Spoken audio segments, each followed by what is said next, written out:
Hi guys, and happy Friday. I hope you have one of these, maybe not one of these. This is a bit fancy for me on a Friday. Normally it's a beer, but you know, today it's getting a bit more classy because Joe's here, so I've upped my game to gin. So for those of you who are new to the channel, my name is Luke. I'm the CEO of Sleeping Giant Media and Giant Campus. We are a digital marketing agency focusing on how we get relevant traffic to our clients' websites. And we have set up this show, the Business as Unusual show, to really get some ideas from other people about the challenges they face, some ideas, some solutions that we can then share with the business community. So if you want to get involved, please comment in the chat below or to the side, wherever we're broadcasting. This should be live on YouTube. But again, follow up any questions that you have. Please do reach out and let us know. So let's introduce Joe. Joe, how are you doing? Yeah, I'm very well, thank you. Well, I would be. It's Friday. Absolutely, we survived the week, which is I think the first objective these days, isn't it? It certainly is. So what we get, obviously there's a kind of the aim of the show is to get a personal, you know, a bit of sort of insight into you on a personal level, but also the things that you've been doing through the Kent and Victor Chamber. There've been some fantastic activity that you guys have been doing. So we'd love to hear more about that. But firstly, give me 2 words or 3 words that summarise kind of how you're feeling at the moment. Me personally, I would say calm. Good start, like that. Yeah, relaxed. Nice. And isolated. And isolated, yeah. So not all positivity, not all positivity. No, I do like people. I do like that engagement with people. And although with all the different platforms I'm on, like from 8 o'clock through till 5, it's not quite the same as actually being face to face with somebody. It's not quite. No. How? So Yeah. which are the sort of the platforms that you're using at the moment? I think pre-show you mentioned that you're now you're across everything. You've used every form of video conferencing. I felt quite young and down with the kids yesterday. By 1 o'clock, I'd done Zoom, I'd done Facebook and Google Hangouts. Amazing. I mean, come on, that's impressive. That is impressive. And again, I mean, how's it been going generally? Because obviously, we talked about this before. That suddenly there's a lot of businesses that weren't up to speed with technology. Suddenly, overnight, they've kind of had to be. How are you finding it with some of those businesses that that weren't particularly tech savvy? Oh, I think they have no choice. I think they've just got to grips with it really, really well. Yeah. I mean, I've always been okay with technology, but it would have been my last choice to use one of these platforms. But if I managed with it fine, and I think everybody else would be. I think there's a positive from this. I mean, for how many years have the government been talking about getting small businesses to use technology and how technology can help with productivity? Yeah, absolutely. But we were really slow to take up all this new technology. Actually, overnight, we've been forced to use it. So, I think some good will come from it. And I do hope that actually, when we are all back to whatever the new normal is, we're not all going to be running off across the county in our cars going to meetings, wasting an hour journey, the cost of mileage, and forgetting what it's doing for the environment. I do hope that actually a lot more meetings will continue to take place this way because, that goes back to my words, why am I relaxed and more calm? Because I'm not rushing around. Absolutely, yeah. And again, it's like we can finish this conversation, head straight to respective gardens and families or whatever, and and press on with what's kind of next. How are you finding the productivity though? Because I mean, I think you're probably in the same space where you're going from one to another, which actually sometimes the drive time would break that up. Yeah, that has been quite hard. Some days it has been so full on because you say you'll get in the car and you'll put some music on or you'll have a bit of thinking time in between meetings, and you're just literally one call, then another. And I've got to say, I'll be honest, the first couple of weeks I wasn't sleeping well because I think where I was just non-stop all day, when I went to bed at night and suddenly I just relaxed, I think my subconscious kicked in And suddenly I was starting to digest everything that was going on during the day and not sleeping. But once I became aware of that, actually, I do make sure that by the end of the day, I've thought through, written down, cleared everything out of my head. And yeah, pleased to say I'm sleeping well now. Good to know. Yeah, I had exactly the same thing actually. Really struggling kind of shutting down from the day because of obviously there's just so many ideas and so many unknowns and the challenge that it faces. So a bit more, just to go a little bit more about you on a personal level. If you were stuck on a desert island, okay, it doesn't have Wi-Fi. I had to clarify this. You have you can choose to take one DVD and one CD with you, and then again for clarification, there are CD players and DVD players on the island. Okay, you can do that. Which CD would it be? Which DVD would it be? Oh, CD's an easy one. Okay. DVD, sorry, is an easy one because it would have to be an old-fashioned Sound of Music. I Classic. love that film. Oh, it's so feel good, and I especially love it when there's nobody about because I sing my heart out.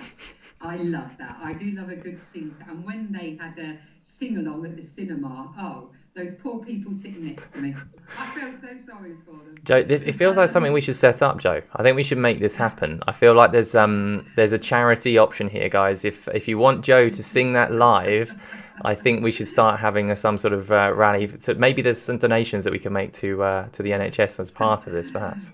Oh, I think I ought to be careful what I say for the rest of the time. It's been recorded. It is being recorded. Oh, CD. Oh, God. Do you know, I cannot remember the last time I bought a CD. I tend to stream all my music with Deezer or Spotify. Okay, if you had to take one of those albums, so one of those albums from your streaming collection, which one would it be? We can burn it to CD. If I could burn it to CD, oh dear. I would probably pick, I haven't got a particular album, but I would probably pick something that's done by the Rat Pack. Okay. I like all type of music. I listen to everything. That's why I like things like Spotify and Deezer. Yeah. Mistake. Forgot to turn my. That's okay. This is part of the show. We have. I have this. Hang on a second. I've got multiple scenes. So when the kids roll in, I normally roll this scene, so I can kind of then pause, panic, and kind of switch back. So it's part of the business as unusual show. It's absolutely classic to have interruptions. So we're all right there. Okay. Well, he's welcome to join. It's kind of part of the fun. So. Only one. Yeah. So yeah, I would say I like all types of music. So I would probably say I was grown up with my parents with things like Frank Sinatra and Dean Martin. And when I first learned to drive when I was 17, you didn't have your own car in those days. And believe it or not, my dad had a brand new Ford Capri. Okay. And he let me learn to drive in it and let me drive it. 1.6 GT. Must have been mad. Wow. Loved it though. And okay. there was always a tape, a cassette in there. And it was always Dean Martin or Frank Sinatra. So yeah, I'd say that because I have a good old sing-along. Nice. I feel like that we have to do something with this new information that I've learned about you today, Jo. Quickly moving on to the business side of things. Could you give me 2-3 words how either the chamber are doing, or maybe because obviously in your position you get a great kind of advantage point across so many different sectors, so many different businesses. You know, what maybe 3 words to summarise how things are kind of looking across the business community at the moment? I'd say if you would ask the majority of businesses from a business perspective, they would say concerned. Mm-hmm. I think they would say anxious, and some would actually say optimistic. Nice. I'm glad that featured because it's I think there's. We did a talk obviously yesterday for the Kent and Victor Chamber, a webinar, and I think we were trying to encourage people to move to the optimistic perspective because it's pretty tragic, but at the same time it's kind of like that for a lot of people right now. So it's moving to that optimistic view. So I'm glad to see that that kind of featured. One of the things I was actually going to ask is.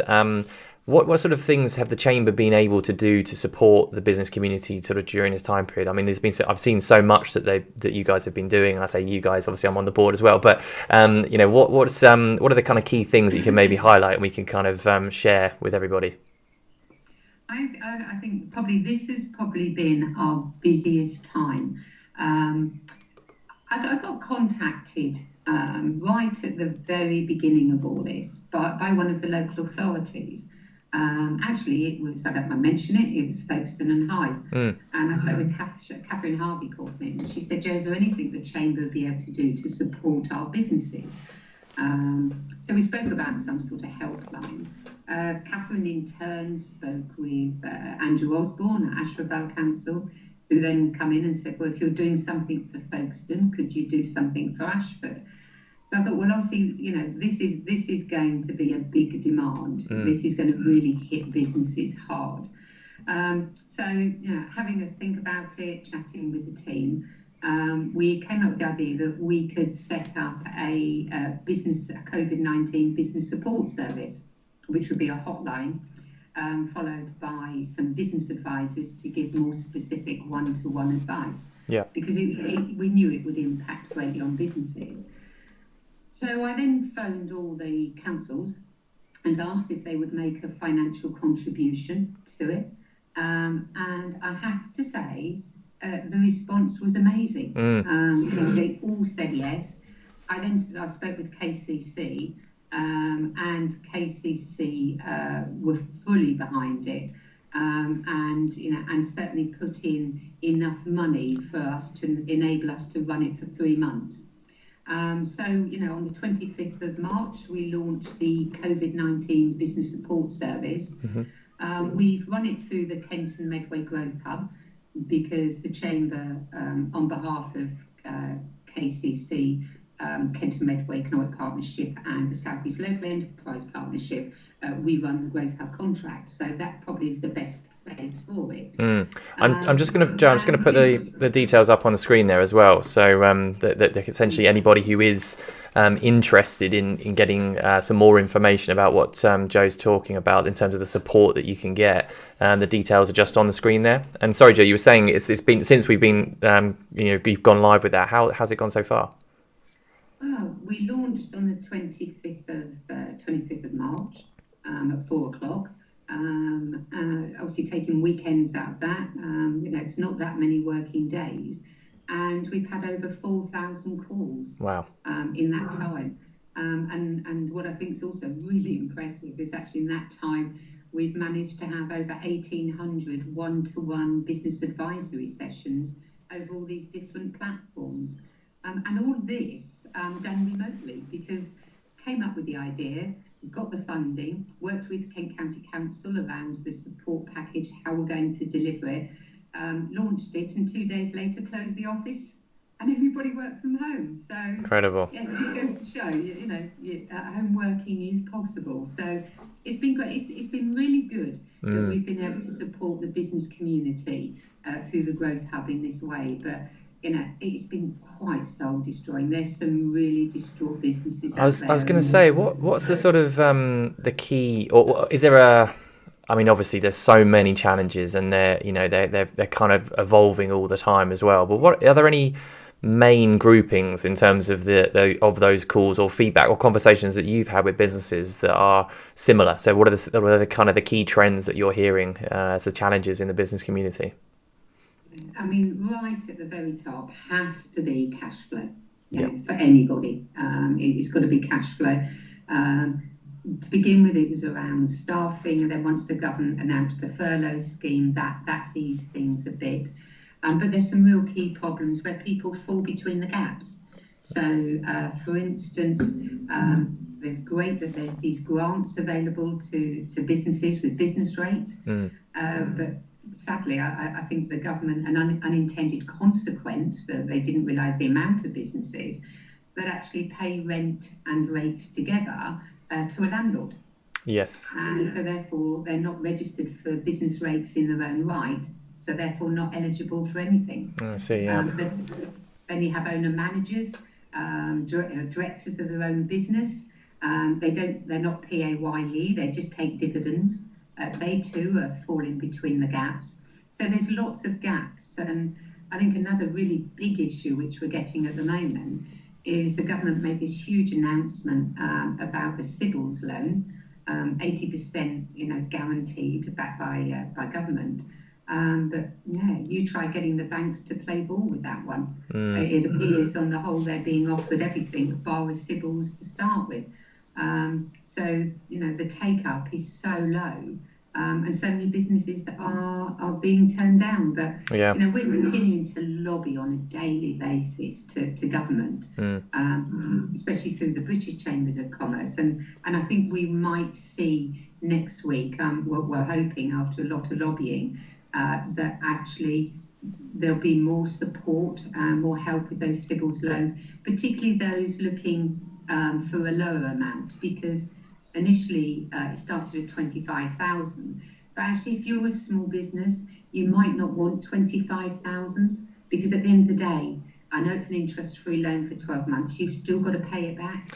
So I think there's some flexibility going to go around that. Well, we're hoping for next week sometime. Yeah, amazing. And I mean, it's such a challenging time. How do you think, in terms of the packages that the government are putting together? I mean, I know there's obviously more that they can be doing, and additional flexibilities and access to those funds from the banks. But generally, I mean, are you sort of happy, impressed with, or how do you feel the government have responded generally? Has it been because it seems to be moving so fast, this situation as well? Yeah, I mean, I am very pleased, I have to say, how the government, I think they have been very generous, particularly with the furlough scheme. And, let's not forget, collectively, as a nation, we're going to have to pay all this back at some point. It's going to, hit the economy.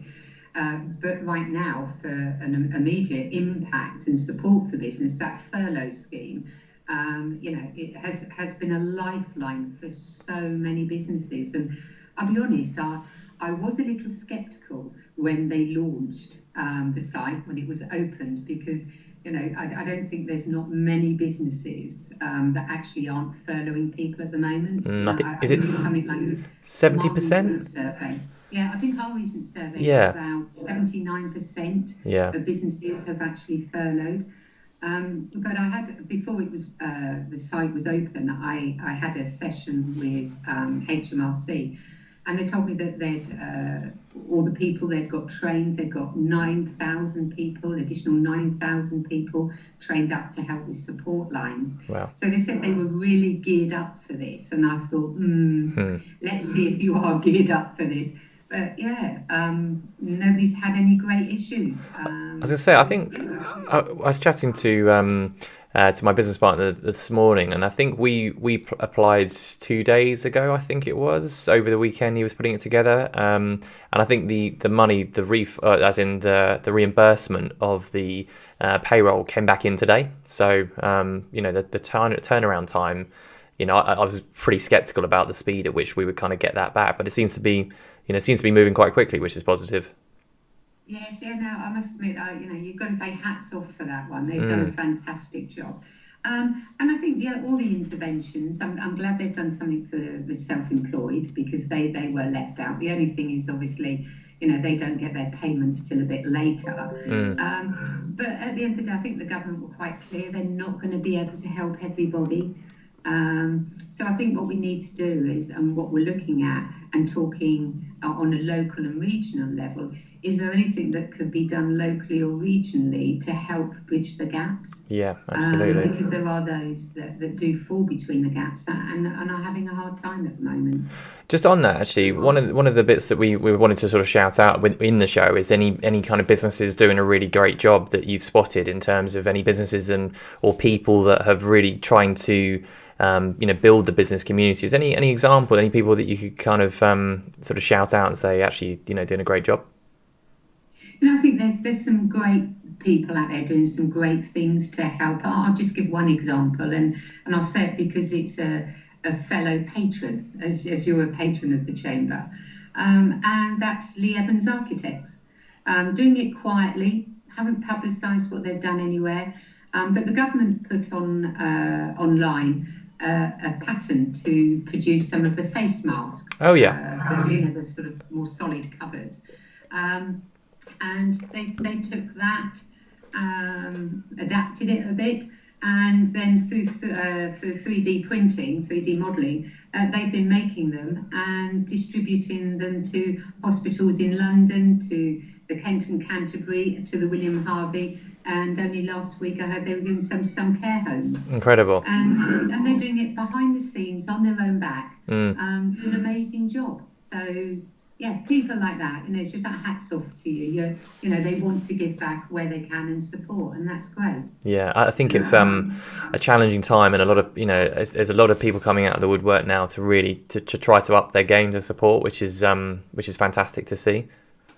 And there's also so many businesses that the government have put out a call for support, and they want to help, and they're registering on the website, but actually nobody's getting back to them. So I heard today from a freight company who the government are having all this logistical problem of getting everything moved around, and they can really help. And they applied and responded to the government, and they just got a standard email saying back, we'll come back and to you when we can.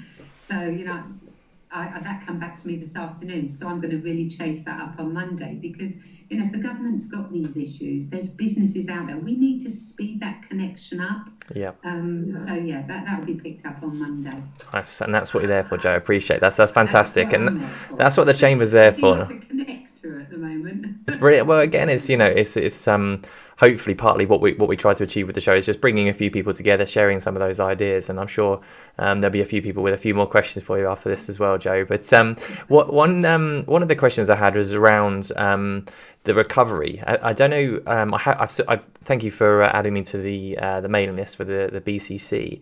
Have you seen anything from the BCC around recovery timelines at all? How long it might take to get back to some form of normality?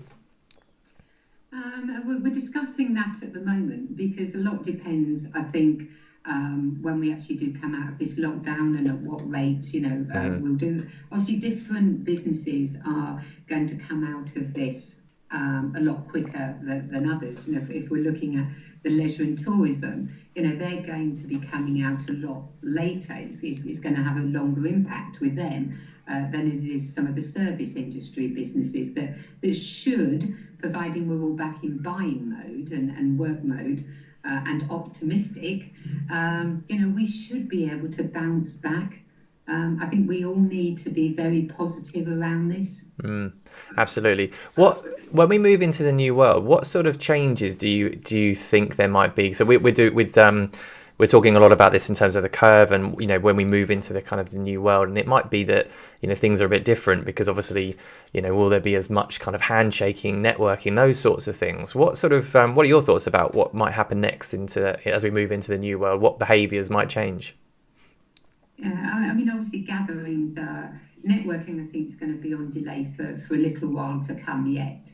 And we've got a virtual one. I don't think any of us would want to, would we? Well, we've got a virtual one as well. I realised now I'm saying this. There's one on Tuesday that the chamber are running as well. I think it's 10:30 as well. So we can do virtual, and at least we can't shake hands that way. Yeah, we'll just do this. I think the large sort of exhibitions like what we run. And larger networking events. I think it's going to take a while to get back to that. But I think there will be a change in work patterns, because we've all been at home for a while now. We know that the business can run. If you take, I'll just take us as a chamber, 2 offices, 28 staff. We do anything from export documentation through to business advice and all the membership services and marketing and promotion for business. Would I have been able to think that we could all do that remotely? And when I first, said about closing the office, particularly our accounts department, files everywhere, but I can't do this from home. Yes, you can do it from home. So, and I think people will be looking very close and thinking, actually, do I need to be paying for this office? Do I need these rent and these rates when actually... or do I need such a big office? Because could I give a lot more flexibility in the workplace? When one business, a marketing business, I think it was Reflex Digital, there was a lot of promotion for them because they went on a 4-day week. That's right, yeah. and there was so much because it was so unheard of. Actually, I don't think there's going to be anything that's unheard of in the new norm. I think we're going to be looking at more flexible working patterns. Do you need to have everybody in the office 5 days a week? I know I'm not going to work in the office 5 days a week anymore. Yeah. I don't need to. I can work from here quite happily. I think people do like that engagement, but you don't need to have everybody in all the time. So I think work patterns will change. I think potentially there'll be an impact with office accommodation, because actually, people will be questioning that now. And I think that generally the way we do business, I think it would be very sad if actually, when this was all over and we went back to our new norm, if we all suddenly started getting in our cars again and driving all over the county for meetings. Absolutely, so many meetings, anything from 3 people to 54 people, and providing the our British Chamber of Commerce one every day, there's 54 of us on there, providing it's managed right, it's just as good. So absolutely. I hope that our work patterns will change for the positive. I like it. I like the sound of that, and I think it's acceptance, isn't it? People are now, by being forced to do it, they've had to accept that actually it's not as bad as they may have thought. That I think that everyone prefers the face-to-face, but actually the digital solution isn't as far away from that kind of a normal meeting as they may perhaps have thought before being forced to actually adopt the technology. And I think also it's people getting used to working from home. If you think of the first 2 weeks, how many videos did you see with dogs jumping in, with kids running in, and something being spilled? That happened in my house. Oh yeah. There was so much of that. But actually, people are now starting to relax and to get into their stride with these things. Agreed.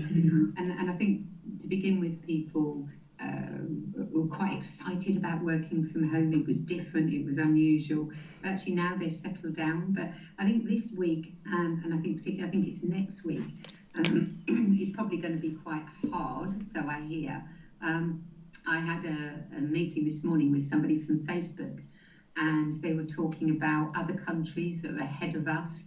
Italy and China ahead of us with this, and actually employees working from home, it was the sort of around the fifth week working from home that actually they started to feel a little bit more isolated. Interesting. And their recommendations, obviously common sense ones, but actually what they were saying in the UK is around about week 5 and week 6 we should, as employers, start talking to our workforce and, just giving those calls and adding that extra little touch to them, because they will start to feel a bit isolated.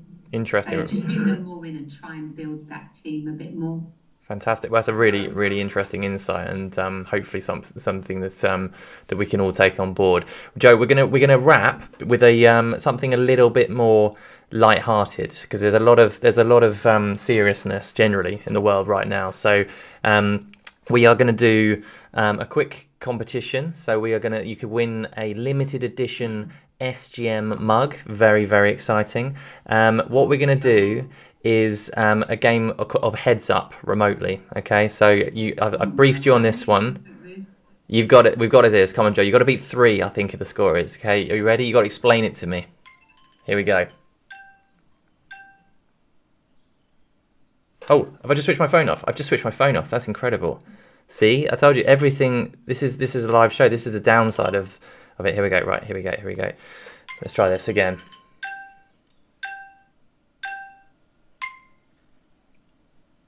Can't say the word, but explain it to me.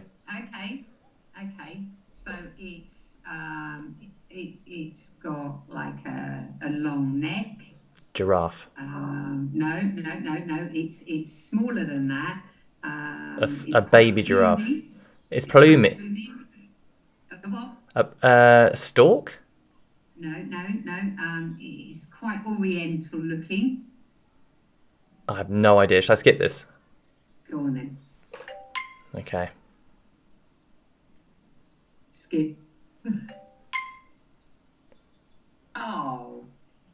Yes. A man's best friend. A dog. Yes. Okay, we were off to 1. Running out of time.